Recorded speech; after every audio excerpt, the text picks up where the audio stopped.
Well, the Trudeau government wants you to mask up and be punished if you don't do it. And the Trucker Convoy trial continues in Ottawa. And David Krayden, journalist for the Post Millennial and Krayden's Right on YouTube, was in the courthouse 4 days this past week here covering this trial.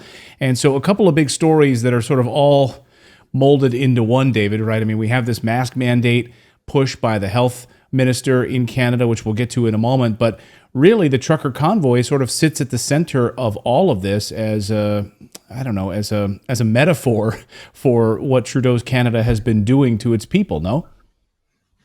Precisely. And I don't think there's a better description of it than it has become a metaphor for what's wrong with Canada in terms of the authoritarian measures the Justin Trudeau government has initiated, how it came down so heavy on this trucker convoy, and how it's taken two protesters and somehow elevated them to be the great leaders, the grand poobahs of this whole movement, when in fact they were just people involved in a very organic movement that happened. Truckers all came to Ottawa.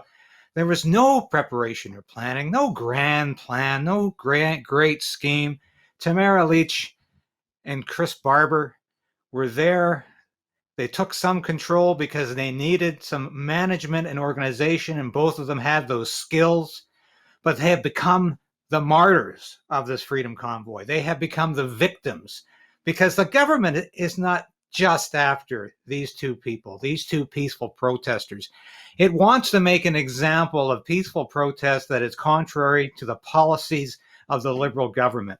And that's all this is about. And the prosecution can keep saying this is not about the political beliefs of Tamara Lich and Chris Barber, but that's precisely what it's about. It's about people's political beliefs that collide with the political beliefs of the Liberal Party and Justin Trudeau.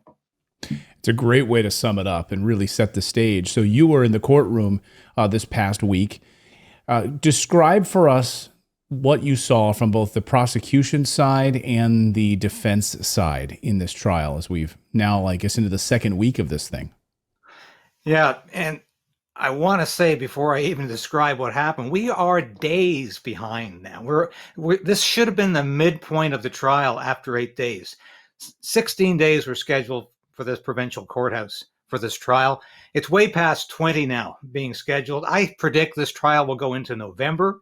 And this is really all about an attempt by the prosecution to wear down the defense and everybody in the courtroom with just endless information, pictures, videos. And it's really becoming just not annoying, but you wonder what is going on here. And the defense is almost pulling their hair out, saying, is there any way to shorten this trial? Should never have come to this anyway. These are charges that should have been dismissed or at least not go into a trial of a month or longer. But the prosecution continues to unroll video after video. They have a police officer on the stand who nods and says, yes, I remember that video. I recognize those snowdrifts. And it's becoming almost absurd. It's like theater of the absurd is how I describe it.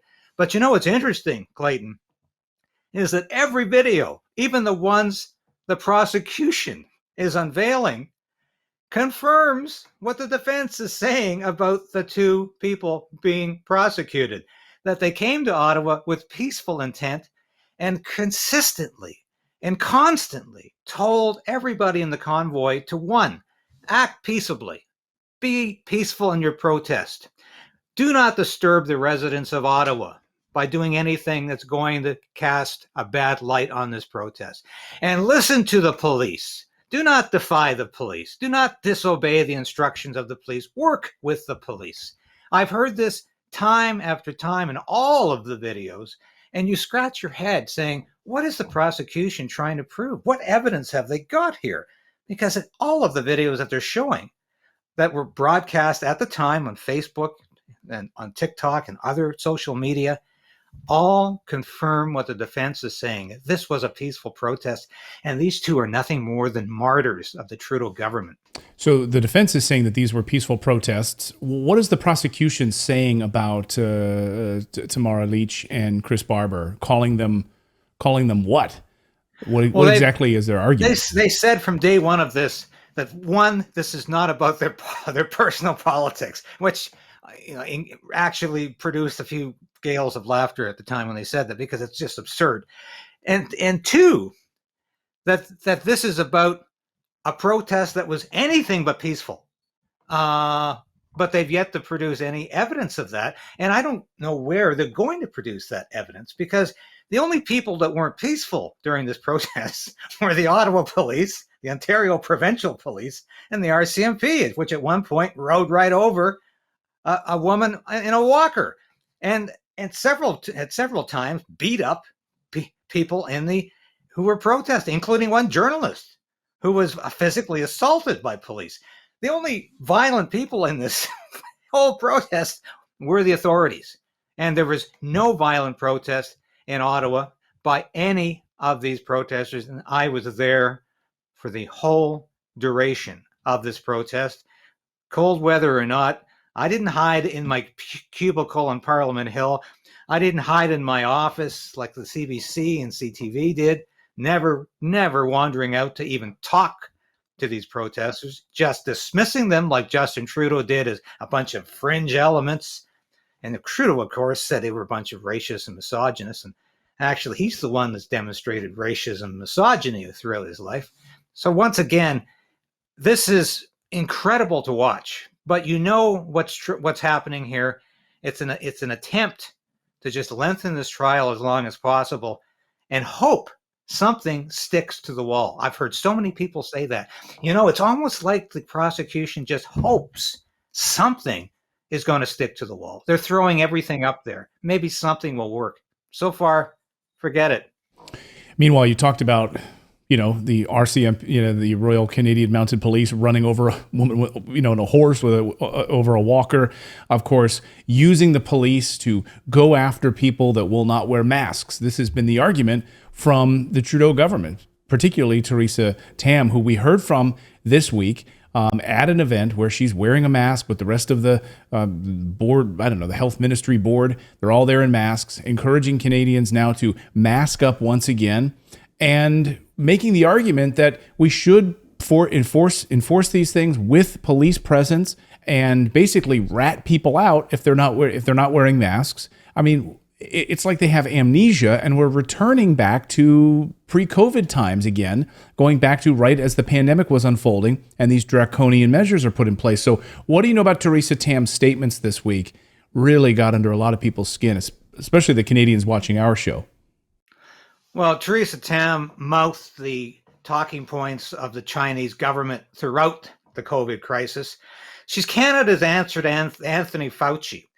And she reversed herself a number of times, just like Fauci did, on what was safe and what wasn't safe during the pandemic. But she's a lifelong fan of masks. There's no question about that. As you have said on Redacted several times, these masks are toxic. They're no good for you. And even if the material is okay, what is the sense of sitting there all day, breathing in your own germs and your own carbon dioxide? These masks do nothing, absolutely nothing, to stop the spread of the COVID-19 virus.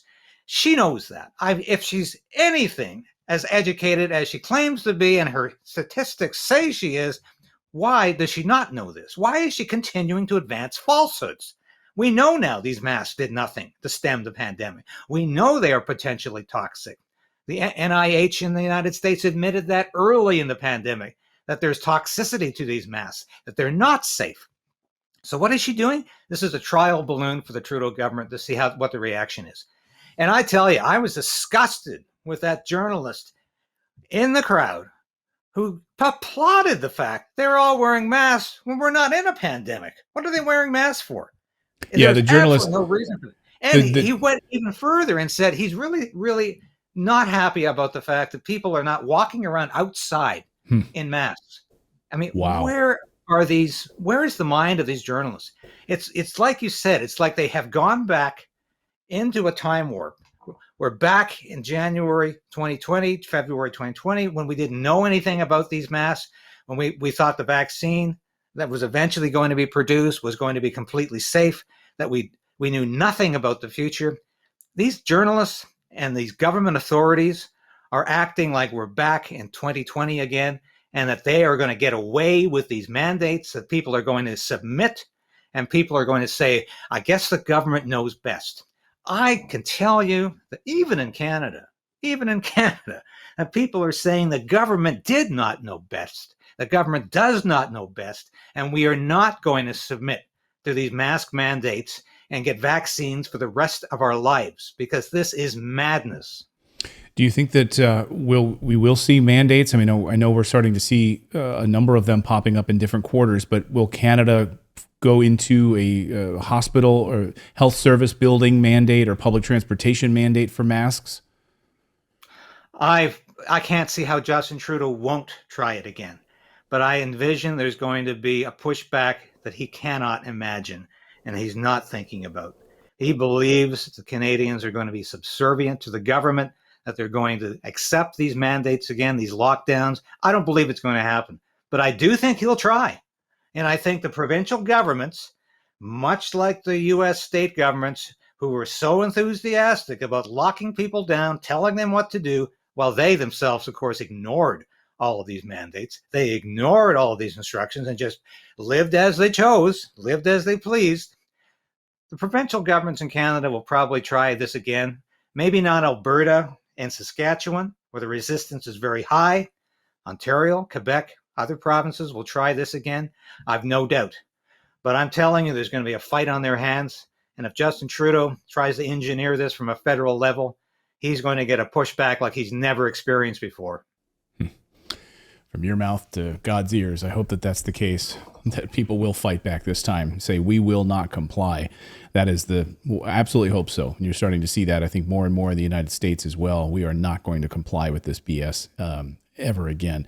David Krayden, great to see you. Thanks for keeping thanks for keeping Canada honest to the best of your ability. And we'll keep an eye on what happens with this Trucker Convoy trial as well as the crazy Trudeau government. David, great to see you. Thanks so much.